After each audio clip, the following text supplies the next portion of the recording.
A gente segue falando sobre o conflito entre Israel e Hamas, sobre o retorno dos brasileiros que chegaram nesta segunda-feira, na verdade no domingo, no final do dia, aqui ao Brasil, brasileiros que foram repatriados da faixa de Gaza, com o Bruno Pasquarelli, que é professor de Relações Internacionais e pesquisador. Bruno, bem-vindo ao Jornal da Manhã, bom dia.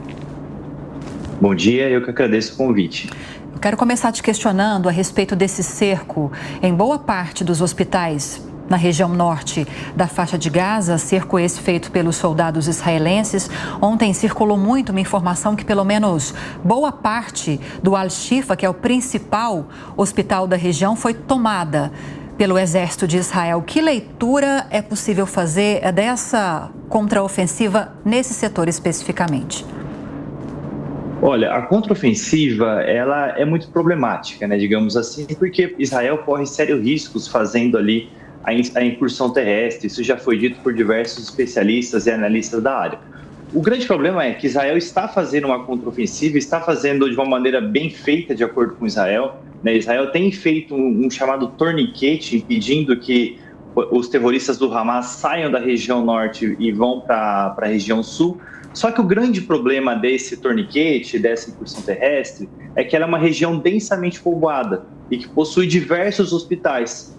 E aí, quando a gente chega nesse hospital especificamente, né, o que Israel diz é que o hospital especificamente ele está servindo de abrigo para os terroristas do Hamas, né? Isso pode até acontecer, mas aí vem a questão importante de respeitar o direito da guerra.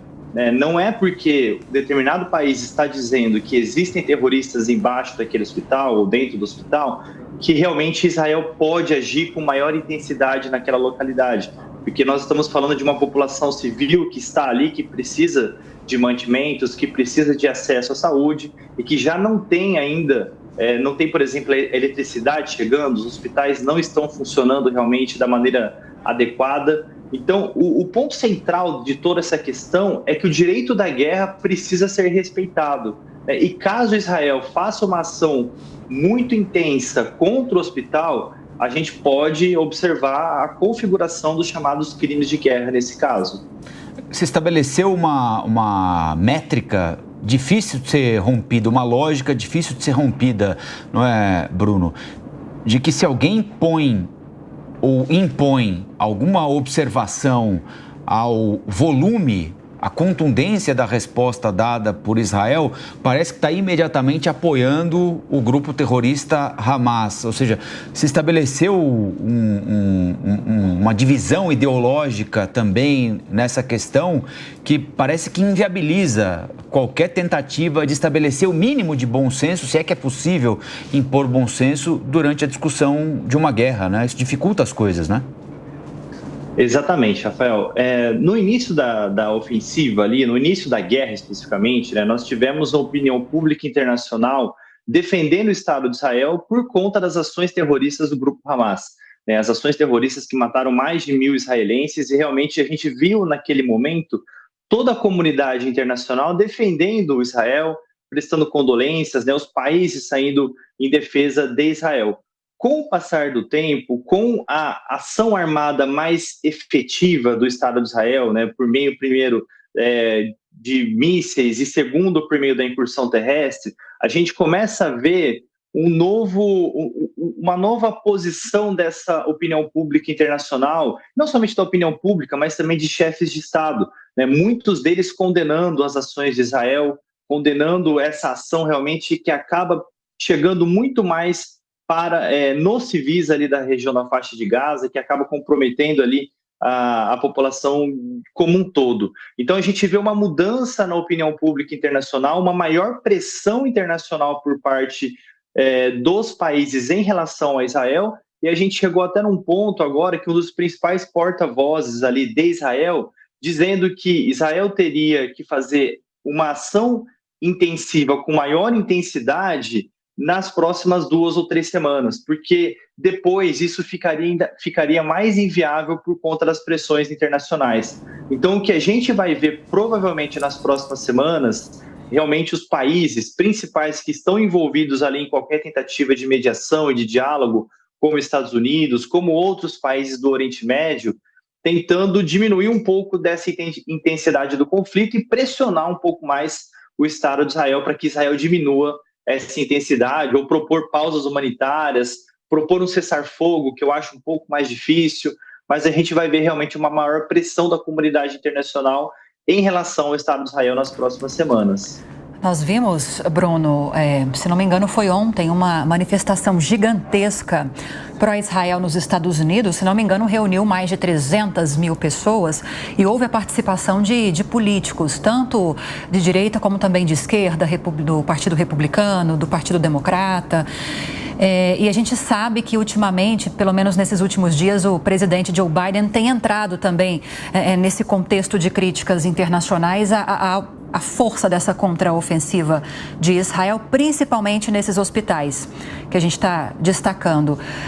Como essa manifestação, essa postura do presidente Joe Biden podem caminhar nesses próximos dias de forma a não inviabilizar um apoio e também, ao mesmo tempo, uma crítica em alguns setores do governo americano em relação à guerra?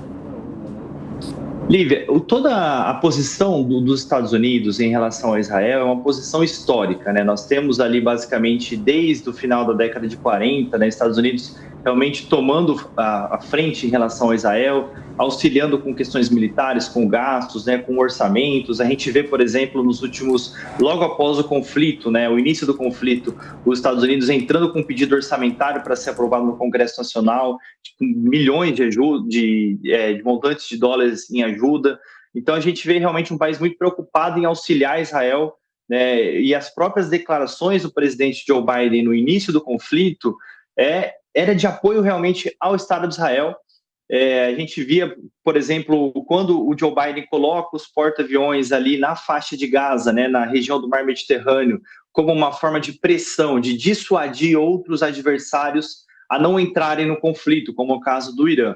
Então a gente via no começo uma postura mais assertiva do próprio Joe Biden em relação à defesa do Estado de Israel. Agora nós vemos uma postura também assertiva, mas uma postura de tentar realmente propor um cessar-fogo. Porque o Joe Biden tem duas preocupações centrais. Primeiro, o que vai acontecer ali na faixa de Gaza caso Israel permaneça ali, né, com uma ocupação, né? Israel vai continuar ali? Ou deveriam ser chamados outros grupos palestinos para governar a região? Ou a própria ONU entrando na região? Não existe um plano para isso. Esse é o primeiro ponto. O segundo ponto são as eleições norte-americanas de 2024. A pauta da guerra entre Israel e Hamas, ela é uma pauta muito bem-vinda, tanto para republicanos quanto para democratas. Bem-vindas no sentido de tentar se eleger. A gente viu, por exemplo, o ex-presidente Donald Trump fazer vários acordos, enquanto ele estava como presidente, com países do mundo árabe. E a gente vê agora o Joe Biden tentando trazer um pouco dessa ideia da mediação, né, como um fator importante para uma possível reeleição no ano que vem. Então é sempre importante ressaltar, né, toda a questão da guerra, que é uma questão internacional, geopolítica, que envolve diversos atores, também tem questões internas envolvidas nesse processo, como, por exemplo, as eleições norte-americanas. E outra questão interna importante também é a própria população de Israel, né? Nós temos ali uma população que está dividida. Nem todos apoiam Benjamin Netanyahu que está no poder, mas que possui uma avaliação muito negativa por parte de uma parcela da população israelense. Então a guerra ela também diz respeito a questões internas, né? E a gente pode ver isso tanto em relação aos Estados Unidos, na eleição de 2024, em relação à própria inoperância em alguns momentos do governo de Israel, que está também muito dividido. Bom, falamos com o professor de Relações Internacionais e também pesquisador Bruno Pasquarelli, a quem agradeço a entrevista nesse feriado. Bruno, bem-vindo sempre e bom dia. Eu que agradeço, um bom dia, agradeço a vocês pelo convite.